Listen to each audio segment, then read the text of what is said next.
Hello, everybody! Welcome. My name is Monty, and y'all are watching Mott Games. And today, we've got a review at the tip of the top, and then we're gonna hop back into some more Final Fantasy XIV. Let us begin our review by wrapping up our lore board, finally putting a nice bow on the Elden Ring lore board, which is our currently largest lore board that we have ever made here on stream. It's finally time to put a nice little bow tie on top of it and say, Auf Wiedersehen, Arrivederci, Adios, muchachos, right? So here we go. We actually went over so much of the lore during our streams just dedicated to Consort Radahn.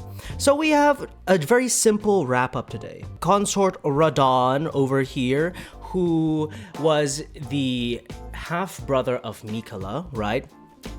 And according to the lore of Elden Ring, right, in order for an Empyrean to arise to the level of godhood, they must have two things, right? They must be at the gate of divinity, and they must have an Elden Lord, right?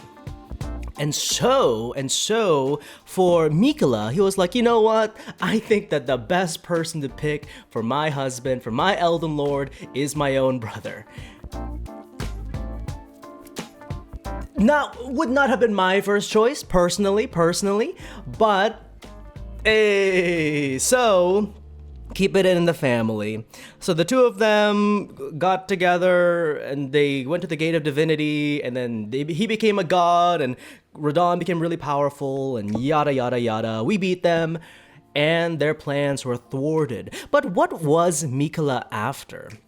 Miquella was after this thing called the Age of Kindness, or a gentle age, something along those lines, where basically he was hoping for an era of just peace, where all creatures across the lands between got along hunky-dory. But we said, nah, nah, boo, kindness, boo, we don't believe in that. And so we took him out. Simple as that.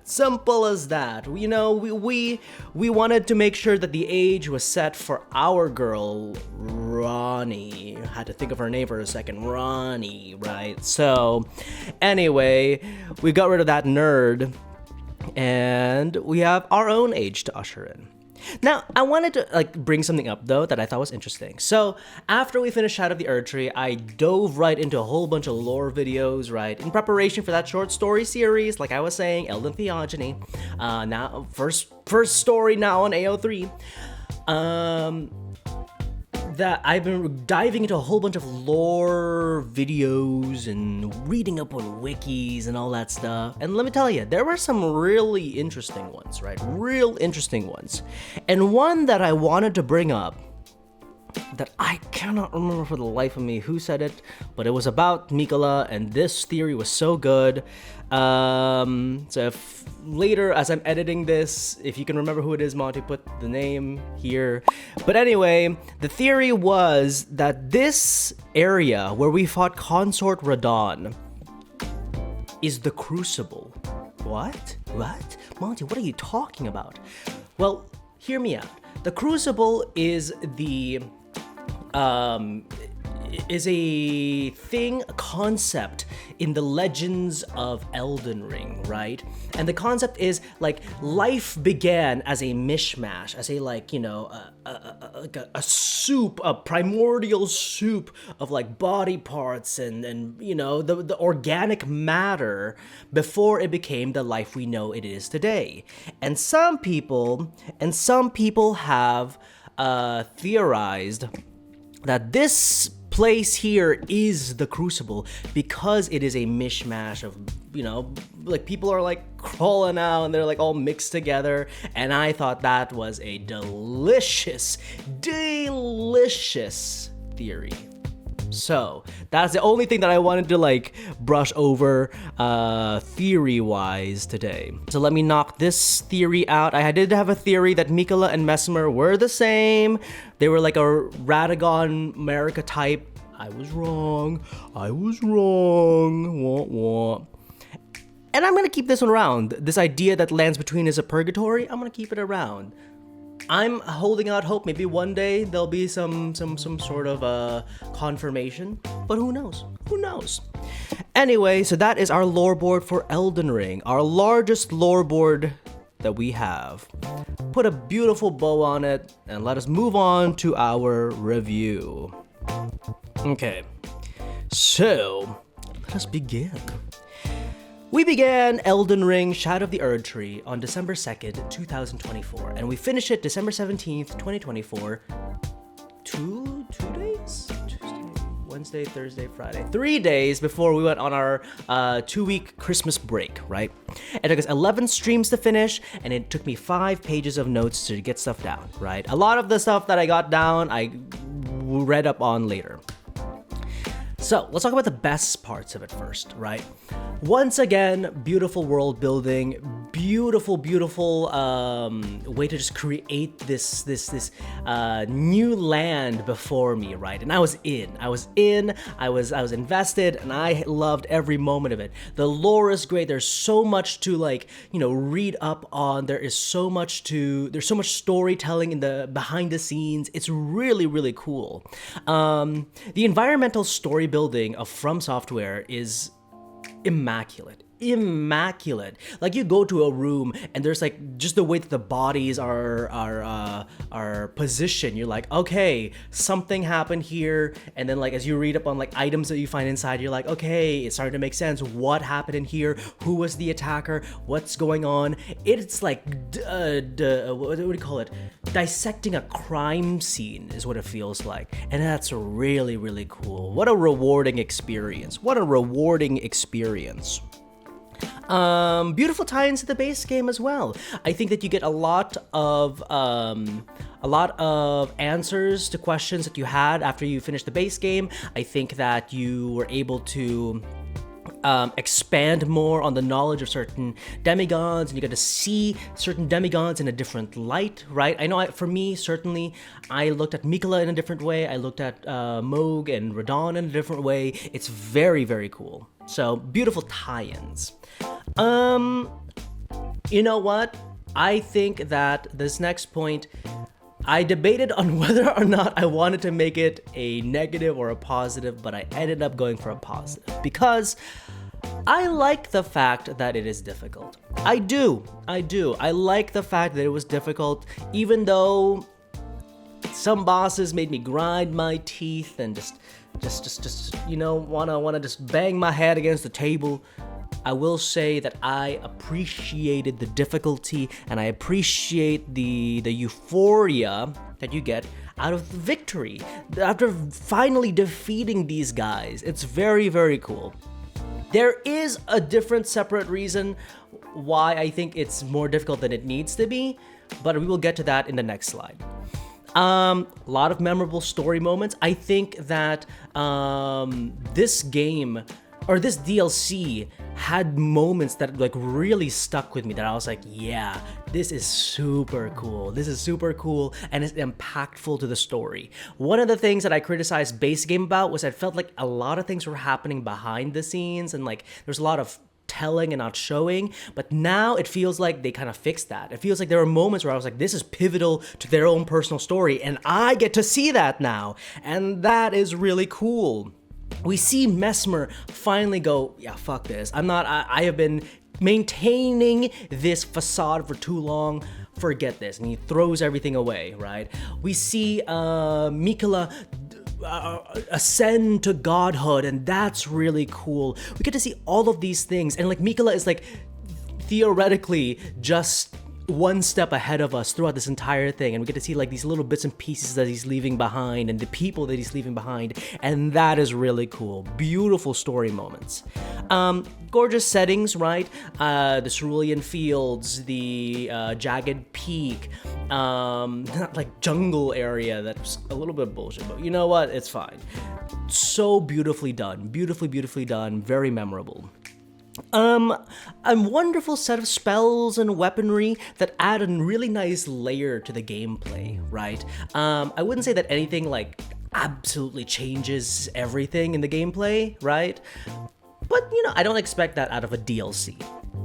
But I think that the new additions that Shadow of the Erdtree brought made a lot of things interesting. The spells are interesting, the incantations are interesting with the Bale stuff and all that stuff, right? The weapons are really cool, the armor sets are really cool.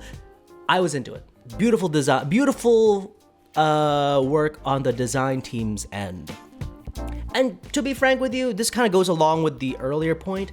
I think that this story just kind of hits harder, right? There's a lot of intrigue in this story, right? The whole story point of Mohg's body being taken and what's Miquella really after? It's like, I felt like a detective trying to uncover this mystery, you know? I was really into it. And like, what's the deal with Saint Trina? What's the deal with the Shadow Tree Avatar? What's going on with the shamans and the horn set? It was really nice. Nicely done. And I just thought that this story hit so hard. Alright, not so best parts. This is the one that I was kind of alluding to earlier. I was not keen on the Shadow Tree system.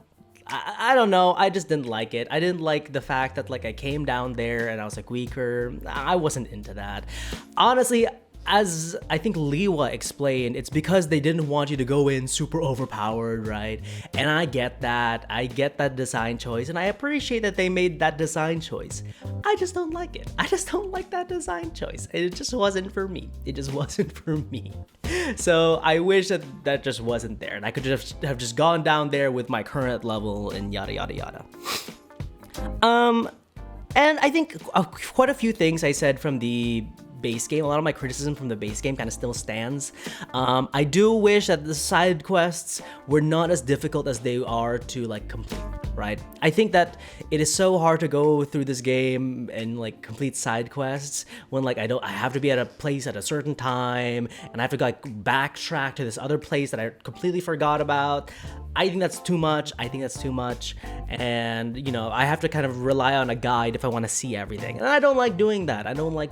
Favorite boss that we faced was Bale. Curse you, Bale! Bale the Dread. Beautiful cinematic fight. Oh my god, this man had me screaming and crying in all kinds of good ways. Ah, what a fun fight. What a fun fight. Cinematic, truly. A really nice a follow-up to Placidus Axe. Favorite location is the Cerulean Coast. Oh, gorgeous. When I buy a home in the Shadow Realm, chat, I will have real estate right here at the Cerulean Coast, and it'll be beautiful, and I hope you'll visit me there. Favorite lore bit though was everything to do with Metyr and the finger crawlers, right? The fact that the God, what's his name? The greater will has betrayed us like a long time ago, so there's a potential that like everything that the two fingers have been saying has just been complete bullshit. Metyr being a like direct daughter or granddaughter to the greater will. That the finger crawlers are just like a what do you call it? A spawn of her, and they're like a relative to the two fingers. That is so sick, dude. Oh, I was into that.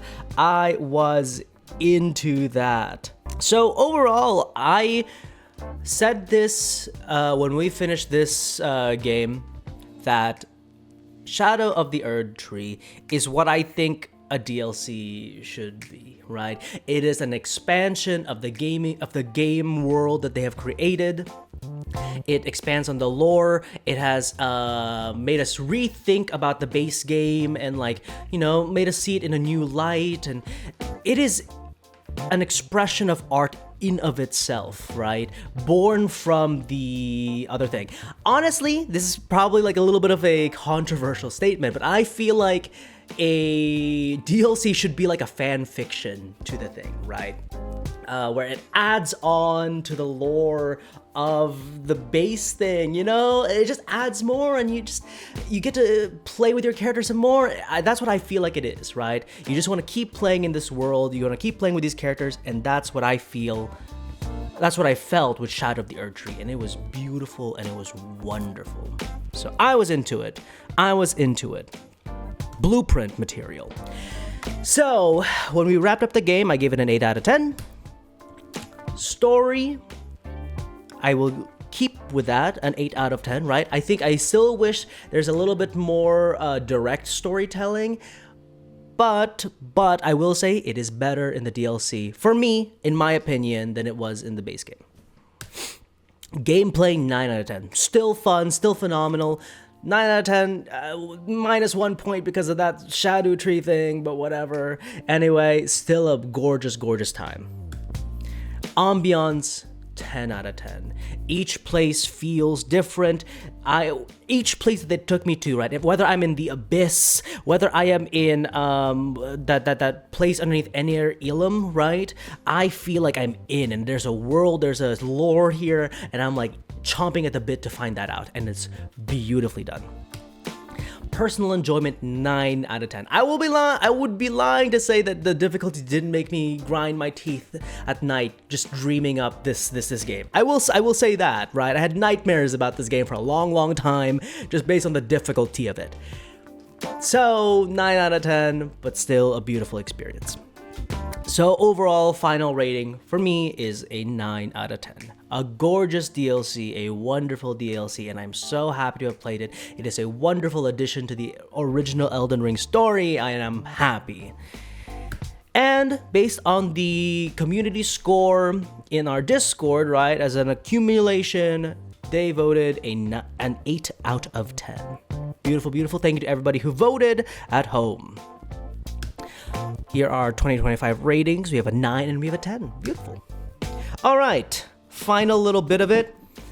Here is our final list. Final top 10 bosses list for Elden Ring, right? The bosses that took me the most amount of tries, most amount of attempts to get through. Updated with the DLC bosses. Let's check it out. Number 10 is Godric the Grafted with 17 deaths. Former boyfriend of the stream. Number 9 is a tie between the Fire Giant and the Magma Worm Makar at 20. And number 8 is where we get our first DLC boss with the Scadutree Avatar at 22 deaths. Number 7 is Loretta, Knight of the Haligtree, 30 deaths. Number 6 is Margit and the Radagon Elden Beast final fight with 35 deaths. Number 5 is Malenia, the Blade of Mikela, the Goddess of Rot, with 43 deaths. Number 4 is Renala, 45 deaths, current Goddess of the Stream. Number 3 is Messimer, with 47 deaths. Right, you are in our top 3 deaths now, and they are all from the DLC. And it's not gonna be a surprise to any of you, because many of you were there for it. Number 2 is Commander Gaius with 94 deaths, blowing everyone else out of the water exponentially. Commander Gaius with 94 deaths. But our number 1 spot, to nobody's surprise, blowing even Commander Gaius out of the water, right? Doubling, tripling a bunch of them earlier. We have Consort Radahn with a whopping 118 deaths. Oh my god. And it took us 4-ish streams to beat him. Golly gee. 118 tries to get through one boss. 4 streams to get through one boss. Our winner for the most deaths is Consort Radon. Oh, golly gee. Okay. That concludes our Elden Ring chapter. Until we get to Night Rain, that concludes that.